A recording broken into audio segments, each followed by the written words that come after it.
हे गाईज, मी आज बनवते सुक्कं मटण बॉईल करून घेतलं आहे. त्यानंतर मटणासाठी लागणारं मसाला भाजून वगैरे घेतलेला आहे. बघू शकता, वाटण्यासाठी मी सगळं घेतलेलं आहे. त्यानंतर फोडणीसाठी लसूण आणि कांदा कापून ठेवलेला आहे. सुक्कं मटण साईडला गेले आणि पाणी साईडला काढून ठेवलं आहे.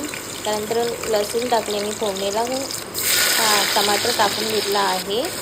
टमाटर भाजून वगैरे झाल्याच्यानंतर लगेच मी लाल मिर्च पावडर टाकले. त्यामध्ये मटण टाकलं आहे आपलं आणि वाटण यानंतर टाकणार आहे. हे बघू शकता, वाटण करून घेतलेलं ते टाकणार आहे. मटण छानपैकी असं कलर आला आहे. त्यानंतर मी वाटण टाकते. त्याच्यामध्ये आपण जे वाटण करून घेतलं होतं ते पूर्ण वाटण टाकते.